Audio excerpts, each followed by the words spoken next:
ধুমধাম করে বিয়ে হয়েছে আমার কিছুক্ষণ আগে। আজ আমার বাসর রাত। খুব সুন্দর করে ফুল দিয়ে সাজানো হয়েছে, কিন্তু আমার কিংবা আমার ইচ্ছেতে বিয়ে হয়নি। মধ্যবিত্ত পরিবারের মেয়ে আমি। এক বখাটে যুবকের লালসার শিকার আমি। আমার বাবা মার গলায় ছুরি ধরে আমায় বিয়ে করেছে। এর আগে বিভিন্নভাবে আমায় জ্বালাতন করতো। বড়লোক বাপের ছেলেরা যেমন হয় আর কি। এরা যতই ভালো হোক না কেন, এরা মানুষকে মানুষ মনে করে না। আমাকে অনেকবার প্রপোজ করেছে, কিন্তু আমি তো কোনো দিন কোনো গুন্ডার বউ হতে চাইনি। আমি আবিরকে ভালোবাসি জেনেও আমায় জোর করে বিয়ে করেছে সে। কিছু সময় পর দরজা লাগানোর আওয়াজ পেলাম। বুঝলাম পশুটা আমার দিকেই আসছে। একদম আমার কাছে আসবেন না বলে দিলাম। আমি তোমাকে ভালোবাসি তিশা। ভালোবাসার কি বোঝেন আপনারা? শুধু ভোগ করাকেই ভালোবাসা, এটাই মানেন আপনারা। কিন্তু তিশা, আমি একটা ছুরি তার দিকে ধরলাম। খবরদার আমার সামনে আসবি না। আমার সামনে আসলে আমি নিজেকে শেষ করে ফেলবো। তন্ময় কিছু না বলে বাইরে চলে গেল। খুব কান্না আসছে আমার। কি দোষ করেছিলাম আমি যে আমার সাথেই এমন হলো? আমি কখনো ভাবতেই পারিনি এমন একটা ছেলের সাথে জীবন কাটাতে হবে আমার। মধ্যবিত্ত পরিবারের মেয়ে আমি। বাবা মা আর আমি তিনজনের সুখী পরিবার আমাদের। ছোটবেলা থেকে খুব ইচ্ছে ছিল বিসিএস ক্যাডার হব, তাই মনোযোগ দিয়ে পড়াশোনা করেছি সব সময়। ইন্টারমিডিয়েট দিয়ে ঢাবিতে চান্স পাই।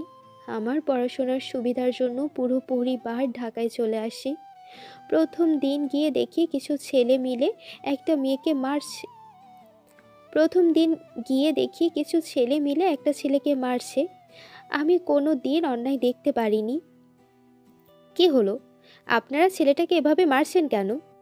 তুই কে? যেখান থেকে যাচ্ছিস ওইখানে যা।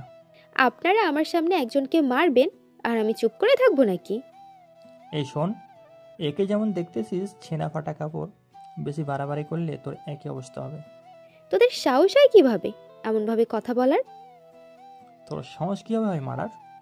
বলেই আমার হাত ধরে ফেলে। ছাড়ুন, ছাড়ুন বলছি। এই ছেড়ে দে। কথা বলার পরই ছেলেটা আমায় ছেড়ে দেয়। পিছনে ঘুরে দেখলাম একটা ছেলে আমার দিকে এগিয়ে আসছে। আমার মাঝে ভয় কাজ করছে। কি নাম তোর? জি, তিশা। তোকে আমার ভালো লাগছে। আমি তোকে বিয়ে করতে চাই। তার মুখ থেকে কথাটা শুনে ভ্যাবাচ্যাকা খেয়ে যাই। কোনো মতে সেইখান থেকে বেরিয়ে আসি। খোঁজ নিয়ে জানতে পারি ছেলেটার নাম তন্ময়। বড়লোক বাপের বিগড়ে যাওয়া ছেলে, বকাটেগিরি করে বেড়ায়। এরপর থেকে দেখতাম কোনো ছেলে আমার সাথে থাকতো না। ছেলেগুলো আমাকে দেখলে ভাবি ভাবি বলে ডাকতো। তন্ময় আমাকে বারবার প্রপোজ করলে ওকে দেখে আমার খুব রাগ হতো। Tisha, I love you. এই নে আমার উত্তর। আমি তোমাকে আমার করি ছাড়ব। এখান থেকে গেলে খুশি হব। তন্ময় চলে গেল। আমার বান্ধবীরা আমায় এসে বলল, তন্ময় ভাই মনে হয় তোকে সত্যিই ভালোবাসে রে। এইসব ছেলেকে আমি ভালোবাসি না। তোরা ভালো করেই জানিস আমি আবিরকে ভালোবাসি। যাই হোক, আজ যেটা করলি তুই, কেউ থাকলে এতক্ষণে কবরে শুয়ে থাকতো। দিন দিন তন্ময়ের অত্যাচারের মাত্রা বেড়ে গেল। ওর ভয়ে আবির আমার সাথে বেশি সময় থাকতো না। একদিন আমাকে আবিরের সাথে দেখে ফেলে। সেই দিন সন্ধ্যায় আমার বাসায় জোর করে ঢোকে। আমার মা বাবার গলায় ছুরি ধরে বলে, তুমি যদি আমায় বিয়ে না করো, তাহলে তোমার মা বাবাকে শেষ করে দেব। সেই দিন ভয়ে বিয়ে করি। তারপর সে তার মা বাবাকে নিয়ে আসে। আমার বাবা তার বাবার কোম্পানিতে জব করে। তারা আমাকে বউ হিসেবে মেনে নেয়, যার ফলে আজ বিয়ে হলো। কিছু না ভেবে আবিরকে ফোন দিলাম। আবির, আমাকে এখান থেকে নিয়ে যাও প্লিজ। তুমি চিন্তা করিও না, সময় মতো তোমাকে আমি নিয়ে যাব। আবিরের সাথে কথা বলে ফোন রাখা মাত্রই পেছনে ঘুরে দেখি তন্ময় দাঁড়িয়ে। কার সাথে কথা বলছিলে? আপনাকে বলতে হবে নাকি? মুহূর্তেই একটা জানোয়ারের রূপ ধারণ করলো সে। কুকুরের মতো মারতে থাকলো আমাকে। সিগারেট দিয়ে আমার হাতে ছ্যাঁকা দিতে লাগলো সে। আমার খুব লাগছে, প্লিজ আমায় ছেড়ে দেন। খেয়াল করলাম উন্মাদের মতো করছে সে। আমাকে মনে হয় মেরেই ফেলবে সে। খুব কষ্ট লাগছে, কিন্তু জানোয়ারটার চোখেও পানি। আমি কোনো মতেই ছাড়াতে পারছি না ওর থাবা থেকে। ও অল্প অল্প করে আমাকে সিগারেটের ছ্যাঁকা দিতে লাগলো। প্লিজ আমায় ছেড়ে দিন, আমার খুব কষ্ট হচ্ছে। তোকে আগে ভাবা উচিত ছিল। আমাকে ছ্যাঁকা দিতে লাগলো আর একটা উন্মাদের মতো আচরণ করছে। ও আম্মু গো, বাঁচাও আমাকে, এই লোক আমায় মেরে ফেলবে, কেউ বাঁচাও আমাকে। ব্যথায় চিৎকার করে কাঁদতে লাগলাম। ওই চুপ, একদম কথা বলবি না, বুঝছিস? আমার কান্নার আওয়াজ শুনে আমার শাশুড়ি আর ননদ আসলো। দরজার ওখান থেকে বললাম, বৌমা, তোমার কিছু হয়েছে? তুমি কাঁদছো কেন? আমি কিছু বলতে যাব তার আগেই জানোয়ারটা আমার মুখ চেপে ধরে এবং আমার দিকে চোখ রাঙিয়ে সাবধান করে দেয় যেন আমি বেশি চিৎকার না করি। আমি ভয় পেয়ে চুপ হয়ে গেলাম। কই আম্মু, কিছু হয়নি তো? মনে হয় পাশের বাসায় আবার মারামারি লাগছে। ওহো, বৌমা ঠিক আছে তো? মা, ও তো ঘুমাচ্ছে। ও, শাশুড়ি মা চলে যাবার পর উনি আমার মুখ ছেড়ে দিলেন। আমি হাঁপ ছেড়ে বাঁচলাম। আর একটু হলেই হয়তো আগামী দিন আমাকে কবরে থাকতে হতো। উনি আমার কাছে আসতে চাইছে। খবরদার আমার কাছে আসবেন না বলে দিলাম, আমি কিন্তু নিজেকে শেষ করে দিব। বিশ্বাস করো, আমি তোমাকে খুব ভালোবাসি, 6 বছর আগে থেকে। এই লোক পুরাই সাইকো, এখন বুঝলাম। আমাদের দেখা মাত্র 3 মাস, আর এই লোক বলে 6 বছর। এমন একটা সাইকো ছেলে আমাকে 2 দিনে মেরে ফেলবে। যদি সত্যি ভালোবাসতেন তাহলে এইভাবে কষ্ট দিতেন না। সরুন। কাঁদতে কাঁদতে বিছানার একপাশে গুটি গুটি মেরে ঘুমিয়ে পড়লাম। ঘুম আসছে না ব্যথায়, 2 হাত জ্বলে যাচ্ছে। চিৎকার করে কাঁদতে ইচ্ছে হয়, কিন্তু জানোয়ারটা যদি আবারও মারে। একটু পর সাইকো লোকটা আবার ঘরে আসলো, হাতে বরফ আর মলম। কিছু না বলেই আমার দিকে এগিয়ে এসে আমাকে উঠিয়ে নিজের কোলে বসালো। আমি কিছুই বলতে পারলাম না, এই ভয় যদি আবার মারে। তোমার অনেক কষ্ট লাগছে, তাই না সোনা? কাঁদছে আর বরফ লাগিয়ে বলছে, আমাদের কি কষ্ট হয় নাকি? রাগী হয়ে বললাম আর উঠে যেতে লাগলাম। উনি আমায় এক টানে আবার নিজের কোলের মাঝে বসিয়ে শক্ত করে জড়িয়ে ধরে মলম লাগিয়ে দিতে থাকলো। জানো, এই কয়েক বছর আমি তোমাকে ছাড়া একদম ভালো ছিলাম না। সবাই আমাকে সাইকো বলে, কিন্তু আমি জানি তুমি আমায় এখনো ভালোবাসো। লোকটা পাগল নাকি? বারবার বছরের কথা বলে কেন? আমি তো এই লোকটাকে চিনিই না। তার চোখের দিকে তাকালাম কিছুক্ষণ আগে, যার চোখে শুধুই হিংস্রতা ছিল, এখন সেই চোখে শুধুই ভালোবাসা। চোখ দিয়ে খালি পানি পড়ছে তার। মনে হয় আমার কষ্ট হলে এই পশুটারও কষ্ট হয়। ম্যাজিক দেখবা, তোমার কষ্ট একেবারে শেষ হয়ে যাবে সোনা। কিভাবে? উনি কিছু না বলে আমার 2 হাতে চুমু দেওয়া শুরু করলেন। সত্যি কথা বলতে একদম সব কষ্ট চলে গেল। একে কি বলে আমি জানি না। এরপর কিছু না বলেই আমাকে বিছানায় ফেলে দিল, তারপর আমাকে শক্ত করে জড়িয়ে ধরল। আমি কিছুতেই ছাড়াতে পারলাম না। সকালবেলা ঘুম থেকে উঠে দেখি আমি তার বুকে ঘুমিয়ে আছি। পশুটা যেভাবে ঘুমিয়ে আছে কেউ বলতেই পারবে না এ একটা সাইকো। ঘুম থেকে উঠে ফ্রেশ হয়ে রুমের বাইরে আসতে যাব, ঠিক তখনই উনি আমাকে দেয়ালের সাথে শক্ত করে জড়িয়ে ধরলেন। এই লোকের শক্তিতে কিছুতেই পেরে ওঠা যাবে না। উনি কিছু না বলে আমাকে কিস করা শুরু করলেন। যতই ছাড়ানোর চেষ্টা করি তত শক্ত করে কিস করে। আল্লাহ গো, এই লোক থেকে আমাকে বাঁচাও। এই লোকের মাথায় এই লোকের মাথায় কোন সময় কি চলে কিছুই বুঝতে পারি না। ওনার কিসে আমার দম বন্ধ হওয়ার অবস্থা। প্রায় 15 মিনিট পর আমাকে ছাড়লো। আমি রুমের বাইরে চলে আসি এক দৌড়ে। বাইরে এসে দেখি মা রান্না করছে। আমাকে দেখে খুব খুশি হলেন। আয় মা, খেতে আয়। আমার শ্বশুর শাশুড়ি খুব ভালো মানুষ। একজন সাধারণ কর্মচারীর মেয়েকে যারা হাসি মুখে একমাত্র ছেলের বউ হিসেবে মেনে নেয় তারা কখনোই খারাপ হতে পারে না। এমন সময় আমার ছোট ননদ বলে উঠল, শোনো ভাবি, তুমি আমার পাশে বসবে। আমার ননদ এবার এসএসসি দিয়েছে, দেখে মনে হয় খুব দুষ্টুমি করে। আমি গিয়ে ওর পাশে বসলাম। এমন সময় বাবা আমার মাথায় হাত বুলিয়ে দিতে লাগলেন। আমাদের ক্ষমা করে দে মা। আমরা কোনো দিনই এইভাবে তোকে বউ করে আনতে চাইনি। কি করব বল?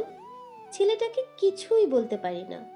কিছু বললে নিজের ক্ষতি করে বসে থাকে। এই বাসার লোকগুলো এত ভালো কেন?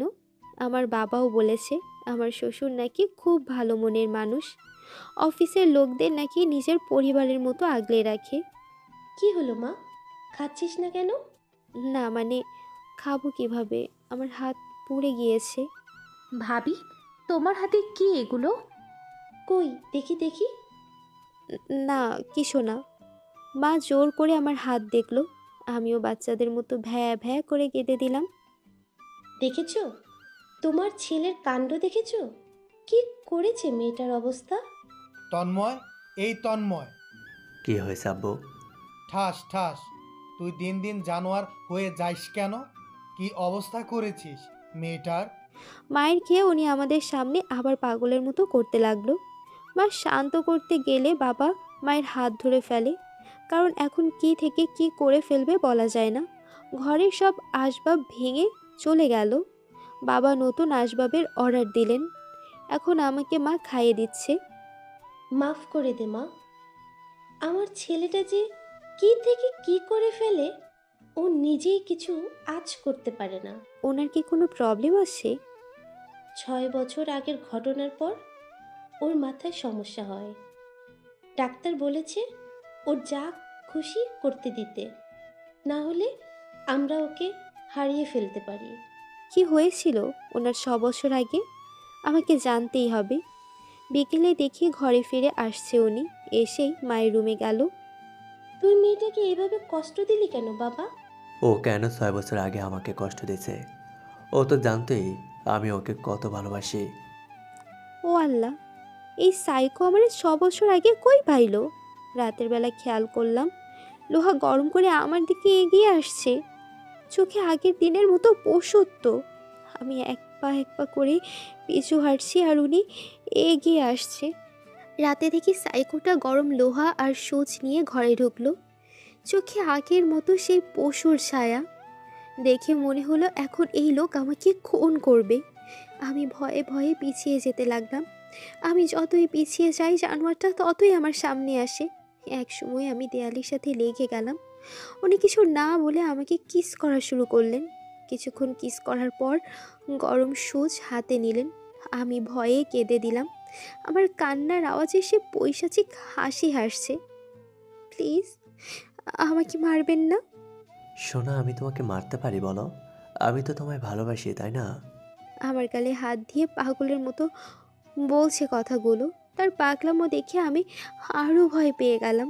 যেভাবেই হোক আমায় পালাতে হবে, না হলে এই জানোয়ার আমাকে কবরে উঠাবে শিওর। আমি পালাতে যাব, কিন্তু উনি আমার হাত ধরে ফেলে। তারপর উনি আমার ওড়নাটা বুক থেকে কেড়ে নিয়ে আমার হাত বাঁধতে থাকে। প্লিজ, আমাকে মারবেন না, আমাকে ছেড়ে দিন। মারব না সোনা, আজ আমাদের একটা ভালোবাসার প্রতীক উপহার দেবো তোমায়। উনি আমার হাত বেঁধে ফেললেন। তারপর আমার মুখে একদলা কাপড় ঢুকিয়ে দিয়ে বিছানায় ফেলে দিলেন। ভয়ে আমার চোখ দিয়ে পানি পড়তে লাগলো, কিন্তু আমি চিৎকার করতে পারছি না, কারণ আমার মুখ বাঁধা ছিল। কিছুক্ষণ পর গরম কিছু আমার পিঠে অনুভব করলাম। মনে হলো কেউ আমার চামড়া কেটে ফেলছে। আমি যন্ত্রণায় ছটফট করতে থাকলাম, কিন্তু উনি কিছুই মনে করলেন না। কিছুক্ষণের মাঝে আমার মনে হলো আমি জাহান্নামে চলে এসেছি। এত কষ্ট ও যন্ত্রণা আমি আর সহ্য করতে পারছিলাম না। আমি প্রার্থনা করতে লাগলাম আল্লাহর কাছে, যেন এই লোকের কাছ থেকে আমায় মুক্তি দেয়।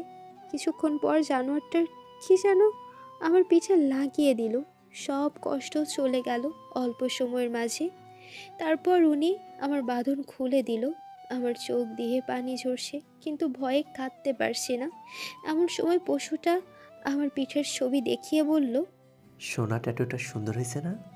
এটা আমার আর তোমার ভালোবাসার প্রতীক। আমি কিছু না বলে ভয়ে ভয়ে মাথা নাড়ালাম। উনি আমাকে নিচের বাহু ধরে জড়িয়ে ধরে বলল, আমি জানি সোনা, তোমার অনেক কষ্ট হয়েছে। এই দেখো, আমিও করেছি। বলে উনি আমাকে ওনার বুকে করা ট্যাটুটা দেখালো। সেখানে খুব ভালোভাবে দেখা যায় একটা লাভের মাঝে আমাদের দুইজনের নাম। উনি আমার কপালে একটা চুমু দিয়ে শক্ত করে জড়িয়ে ধরলেন। উনি ওনার বুকের মাঝে আমি ওনার বুকের মাঝে শুয়ে ভাবতে লাগলাম, সাইকোটাকে আমি খুন করব, না হলে এ আমায় খুন করবে। এমন সময় বিদ্যুৎ চমকায়। আমি ভয় পেয়ে ওনাকে শক্ত করে জড়িয়ে ধরলাম। উনি পরম আদরে আমাকে তার ভালোবাসার শহরে নিয়ে গেলেন। ভালোবাসে উনি, কিন্তু এত কষ্ট দেয় কেন আমাকে? কিছুক্ষণ আগে কত কষ্ট দিল, আর এখন আদরে ভরিয়ে দিচ্ছে আমায়। আমি ইচ্ছে করেও আমি ইচ্ছে করলেও বাধা দিতে পারছি না তাকে। আমি আমার কাণ্ডজ্ঞান হারিয়ে ফেললাম। পাগলের মতো আদর করতে লাগলাম এই সাইকো পশুটাকে। ভোরবেলা ঘুম থেকে উঠে দেখি উনি আমার দিকে এক মনে তাকিয়ে আছে। চোখে ভালোবাসার সমুদ্র খেলা করছে তার। মাঝে মাঝে আমি অবাক হয়ে যাই, একটা মানুষের কিভাবে দুইটা রূপ হতে পারে? কোন সময় পশুর রূপ আর কোন সময় একজন নির্ভরতার মানুষের রূপ। আজ বাবার বাসায় যাব, কিন্তু এই লোক আরও বেশি খুশি যাওয়ার জন্য। বাবার বাসায় গিয়ে খুন করে পালাবো এই লোকটাকে। আমাকে কষ্ট দেওয়া সব পাই পাই করে বুঝিয়ে দেব। ওনাকে দেখলেই ভয় আমার আত্মা কেঁপে ওঠে। কিছুক্ষণ পর রুমে আসে। পেছন থেকে কিছু একটা আছে। ভয়ে আমি চোখ বন্ধ করে ফেললাম। শোনাই নাও, শাড়িটা পরে নাও। যাক, বাঁচা গেল। আমি ভেবেছিলাম নতুন কোনো অত্যাচার করবে আবার। কি হলো, জলদি পরো, আমি তোমার শাড়ি পরা দেখব। আসলে আমি শাড়ি পরতে পারি না, মাথা নিচু করে বললাম। উনি আমার কোমর জড়িয়ে ধরে আমার কপালে আলতো করে চুমু দিল। দাও, আমি পরিয়ে দেই। উনি নিজ হাতে আমায় শাড়ি পরিয়ে দিয়েছে। আমি হাবলার মতো তাকিয়ে আছি। তারপর আমায় সাজিয়ে দিল। বাবার বাসায় আসার সময় শ্বশুর আব্বা ওনাকে কিছু খাম আর চাবি দিল। বাবার বাসায় আসলাম কিছুক্ষণের মাঝে। আসলে আমরা ভাড়া থাকতাম একটা ফ্ল্যাটে। উনি এসে বাবাকে খাম দুইটা আর চাবি দিল। বাবা চিঠিটা পড়ে চোখ দিয়ে 2 ফোঁটা পানি গড়িয়ে পড়ল। আমি চিঠি নিয়ে পড়তে থাকলাম। প্রিয় বন্ধু, সবাই জানি তুই আমার কর্মচারী, কিন্তু আমরা তো জানি আমরা কত ভালো বন্ধু। তোকে অনেকবার বলেছি আমার জিএম হতে, কিন্তু তুই হলি না। আজ তোকে আমার এমডি করলাম। ভাবিস না তোর মেয়ে আমার বৌমা বলে করেছি। এটা তোর প্রাপ্য রে ভাই।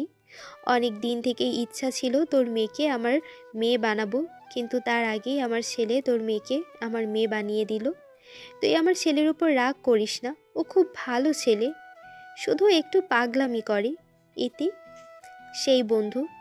চিঠিটা পড়ে এই পরিবারের প্রতি আমার সম্মান বেড়ে গেল। এমডি হয় বাবাকে একটা বাংলো আর 2টা কার গিফট করেছে বাবা। এখন আমি প্রতিশোধ নেব। রান্নার ঝাল দিলাম সেই রকম। কি করছিস কি? ছেলেটা ঝালে মরে যাবে তো। খেতে দিলাম রাতে। উনি খাচ্ছে আর করুণভাবে আমার দিকে তাকাচ্ছে। দেখে বোঝা যায় খুব কষ্ট হচ্ছে তার। তার অমন চেহারা দেখে আমারই বুকের ভেতর মোচড় দিয়ে উঠল। উনি খেয়ে রুমে চলে গেল। রুমে গিয়ে দেখি কষ্টে লাফাচ্ছে। ঝালে চোখ মুখ লাল হয়ে গেছে। শাসাতে শাসাতে ক্লান্ত হয়ে গেছে। আমি কিছু না বলে ওনার সামনে গিয়ে দাঁড়ালাম। তারপর ওনার গলা ধরে আমার ঠোঁট মিলিয়ে দিলাম ওনার ঠোঁটে। উনি খুব জোরে জড়িয়ে ধরল আমায়। কিছুক্ষণের মাঝে আবারও ভালোবাসার মাঝে ডুবে গেলাম। উনি ঘুমিয়ে গেছে। আমি ওনার বুকে মাথা রাখলাম। কিছুক্ষণ পর আবিরের মেসেজ আসলো। প্ল্যান সব রেডি সোনা? ওকে। এখন আমি লোকটার বুকের মাঝে ঘুমিয়ে আছি। কিছুক্ষণ পর আবির মেসেজ দিল। প্ল্যান সব রেডি সোনা? ওকে। আগামীকাল দেখা করবে সোনা? কোথায়? পাকাকুট্টি পার্ক। ওকে। কতগুলো চুমুর ইমোজি। আমার বর আমাকে আরো শক্ত করে জড়িয়ে ধরল। আমি ওর চুলে হাত বুলিয়ে দিতে লাগলাম। ঘুমের মাঝে বলছে, আমায় ছেড়ে যেও না প্লিজ জিশা, আমায় ছেড়ে যেও না প্লিজ জিশা, আমি তোমাকে অনেক ভালোবাসি। ওর কথা শুনে ওর জন্য আলাদা টান অনুভব করলাম। কখন যে এই সাইকো লোকটাকে ভালোবেসে ফেলেছি নিজেও জানি না। আমি ওনাকে আমার বুকের মাঝে জড়িয়ে ধরলাম। উনি ঘুমের মাঝে আমায় জড়িয়ে ধরে আছে। সকাল হয়ে গিয়েছে, বাসায় মা ছাড়া কেউ নেই। তন্ময় ঘুমিয়ে গেছে। আমি মাকে মিথ্যা বলে বেরিয়ে পড়লাম আবিরের সাথে দেখা করার জন্য। গিয়ে দেখি আবির আমার জন্য অপেক্ষা করছে। আমি যাওয়া মাত্রই আবির আমাকে জড়িয়ে ধরল। আমি এক ধাক্কায় ওকে সরিয়ে দিলাম। উফ, আবির ছাড়ো তো, ভালো লাগে না এইসব। ওকে বাবা, ঠিক আছে। কি প্ল্যান করলা? এই নাও গান, এটা দিয়ে ওই সাইকো লোকটাকে খুন করে টাকা পয়সা সব নিয়ে চলে আসবে, তারপর আমরা পালিয়ে যাব অনেক দূর। ওকে ঠিক আছে, বাই। আবিরের সাথে দেখা করে চলে আসলাম। এসে দেখি তন্ময় রেগে আছে। ভয়ে আমার জান শেষ। আবার যদি মারে? কোথায় গিয়েছিলে? কোনো জায়গায় না, একটু ঘুরতে। ঠাস ঠাস। কি মনে করো নিজেকে? যাওয়ার আগে একবার আমার অনুমতি নেওয়ার প্রয়োজন মনে করোনি কেন? সরি সোনা, আর হবে না। ওর গলা জড়িয়ে ধরে বললাম। না, আমি রাগ করছি। কি করতে হবে আমার বরের রাগ ভাঙাতে? ও কিছু না বলে আমাকে বিছানায় ফেলে দিল, তারপর আমার উপরে উঠল। যা চাবো তাই দেবা তো? বলো সোনা, কি লাগবে? তোমার ওই গোলাপি ঠোঁট খাবো। যা, দুষ্টু সাইকো একটা। তন্ময় কিছু না বলে ওর ঠোঁট আমার ঠোঁটের মাঝে ডুবিয়ে দিল। আমিও আমার স্বামীর আদর উপভোগ করতে থাকলাম। কিছুক্ষণ পর ও আমার শাড়ি খুলতে লাগলো। আমি আর ওকে বাধা দিলাম না। আমাকে ভালোবাসায় ভরিয়ে দিচ্ছে। তুমি এত সুন্দর কেন গো? ওর কথায় আমি লজ্জায় লাল হয়ে গেলাম। ও আমায় ওর বুকের মাঝে নিয়ে বলল, তুমি যদি আমায় ছেড়ে চলে যাও তবে আমি মরেই যাব। এইবার আমি রেগে গেলাম। ওর বুকের উপর উঠে একটা ছুরি ওর গলায় ধরলাম। আর একবার যদি মরার কথা বলেছো তাহলে তোমার গলায় চালিয়ে দেবো এটা, সাইকো ছেলে। আর বলবো না। ওই দেখো টিকটিকি। আমি ভয়ে ছুরি ফেলে দিলাম। ও সুযোগ মতো আমায় ওর নিচে ফেলে দিয়ে আমার উপরে উঠল। তারপর আমাকে ওর ভালোবাসার আক্রমণ শুরু করে দিল। আমিও পাল্টা আক্রমণ করলাম। ওর প্রতিটা স্পর্শে আমি শিহরিত হয়ে উঠলাম। বাবার বাসায় দিনগুলো অনেকটা হানিমুনের মতো কাটলো। ও প্রতি রাতেই আমাকে অত্যাচার করত, কিন্তু তারপরেই আমাকে অনেক ভালোবাসতো। সত্যি বলতে ওর অত্যাচারে প্রেমে পড়ে গিয়েছিলাম আমি। কিছুদিন পর চলে আসলাম বাসায়। আমার বর খালি আমাকে আদর করে, আমারও ভালো লাগে। কোন বই বা না চায় তার বরের ভালোবাসা পেতে, কিন্তু আমি আমার প্ল্যান ভুলে যাইনি। রান্নাঘরে রান্না করছিলাম, এমন সময় ও পেছন থেকে জড়িয়ে ধরে আমাকে চুমু খেতে শুরু করে। এই, কি করছো কি? আমার সোনা বউকে আদর করছি। হইছে হইছে, যাও, আমি খাবার নিয়ে আসছি। আমার ঠোঁট ভিজিয়ে দিয়ে চলে গেল পাগলটা। আজ প্ল্যানকে সাকসেসফুল করব। সকালে উঠে রেডি হয়ে নিলাম। তন্ময় ঘুমাচ্ছে। আমি ওর কপালে চুমু দিয়ে বললাম, আমায় মাফ করে দাও সোনা, আজকের পর হয়তো আর দেখা হবে না। শেষবারের মতো ওকে বুকে জড়িয়ে ধরে বেরিয়ে পড়লাম। জানি না যে কাজে যাচ্ছি বেঁচে ফিরতে পারবো কি না। যাওয়ার আগে পুলিশকে ফোন দিলাম। আসলে আমি একজন গোয়েন্দা, টাকা পয়সা কিছুই নেইনি, শুধু আবিরকে দেওয়া গান নিয়েছি। টাকা পয়সা কই এনেছো? টাকা পয়সা জানি না, কিন্তু তুমি আমার কাছে বাঁচবে না। আবির ওরফে ছোট জামান বলে ওর দিকে গান ধরলাম। তিশা, কি বলছো তুমি? চুপ থাক। তুই কি মনে করেছিস তোর কারণে আমি আমার বরের ক্ষতি করব? তোকে ভালো করেই চিনি। তোকে ধরার জন্য এই প্ল্যান আমার। ও, ওই দেখ তনয়। তন্ময় এখানে কিভাবে আসবে? আমি পিছু ঘুরতেই আমার হাত থেকে ছো মেরে গান নিয়ে গেল আবির। যখন পরিচয় জেনেই গেছো, তোমার আর বেঁচে থেকে লাভ নেই সোনা। আমি ভয়ে চোখ বন্ধ করে ফেললাম। গুলির আওয়াজ পেলাম। চোখ খুলে দেখি আমার সামনে নিথর হয়ে পড়ে আছে তন্ময়। ওর বুক থেকে রক্ত ঝরছে। মুচকি হেসে বুকে হাত দিয়ে লাভ সেভ করে আছে। আরেকটি গুলির আওয়াজ পেলাম। পুলিশ করেছে গুলিটা। আবিরের মাথার খুলি উড়িয়ে দিয়েছে। তন্ময়ের এই অবস্থা দেখে আমি ঠিক থাকতে পারলাম না। ওকে আমার কোলে নিয়ে হাও মাও করে কাঁদতে লাগলাম। কেন করলে আমার সাথে এমন? কেন নিজে এই অবস্থা করলে? আমি তোমায় ভালোবাসি গো। তোমায় কিভাবে মরতে দিতে পারি বলো? আমিও ভালোবাসি তোমায়। আমার একটা কথা রাখবে? আমায় একবার তোমার বুকে জড়িয়ে নেবে? আমি কিছু না বলে ওকে আমার বুকের মাঝে জড়িয়ে নিলাম। কিছুক্ষণ পর ও হাত পা ছেড়ে দিল। আমি ডাকছি, তাও সাইকোটা সাড়া দিচ্ছে না। হেই, ওঠো না প্লিজ, ওঠো না। তুমি আমাকে না মারলে আমি থাকবো কিভাবে? আমি ওর আমি ওর বুকে মারতে থাকলাম। হঠাৎ ও শ্বাস নিতে শুরু করলো। আমি ওকে মেডিকেলে নিয়ে গেলাম, ফোন করে সবাইকে ডাকলাম। ওকে আইসিইউতে নেওয়া হয়েছে। কিছুক্ষণ পর ডাক্তার এসে বলল, দেখুন, ওনাকে আমরা বাঁচাতে পারবো না। ওনার হাত বরাবর গুলি লেগেছে, তাছাড়া প্রচুর রক্তক্ষরণ হয়েছে। আপনারা পারলে ওনাকে বিদেশে নিয়ে যান। ডাক্তারের কথা শুনে আমি কান্নায় ভেঙে বললাম, আমার কারণেই আজ ওর এই অবস্থা। কিছু সময় পর একটা মেয়েকে দেখে আমি আটকে গেলাম। আমি কি স্বপ্ন দেখছি? এই কিভাবে সম্ভব? আমার মনে অনেক প্রশ্ন। একটি মেয়েকে দেখে অবাক হয়ে গেলাম। আমি ভুল দেখছি না তো? এ কি করে সম্ভব? এ তো সেই মেয়ে যাকে তন্ময় ভালোবাসতো। কিন্তু মা তো বলেছিল মেয়েটি মারা গেছে। মেয়েটির সাথে আরেকটি লোক, আর একটা বাচ্চা আছে। লোকটি মায়ের সাথে কথা বলছে। আমি ওদের ওখানে গেলাম। লোকটি মাকে বলছে, আর কতদিন মামুনি, আমি তোমাদের আর পরিবারকে ছেড়ে বিদেশের মাটিতে পড়ে থাকবো? যতদিন তো ছোট ভাই সুস্থ না হয় ততদিন থাকতে হবে। কিন্তু মা, আমাদের যে আর বিদেশে থাকতে ভালো লাগে না। আর আপনাদের নাতিনও আপনাদের জন্য খালি কান্না করে। আমি কিছুই বুঝতে পারছি না লোকটা মাকে মামুনি বলে ডাকছে কেন। আমি মাকে জিজ্ঞাসা করলাম, মা, এনারা কে? তিশা, এই হলো আমার বড় ছেলে নীল, আর এই হলো মায়া, নীলের বউ। কিন্তু মা, আপনি তো বলেছিলেন এই আপুকে তন্ময়। ঠিকই বলেছিলাম, মায়াকে তন্ময় ভালোবাসতো। মা, আমি তো কিছুই বুঝতে পারছি না। তন্ময় মায়াকে অনেক ভালোবাসতো, কিন্তু কোনো দিন বলতে পারেনি। নীল যেদিন মায়াকে বউ করে নিয়ে আসে, তখন তন্ময় এটা সহ্য করতে পারেনি। ওর রাগ করে বাসা থেকে চলে যায়। কিন্তু রাস্তায় ওর অ্যাক্সিডেন্ট হয়।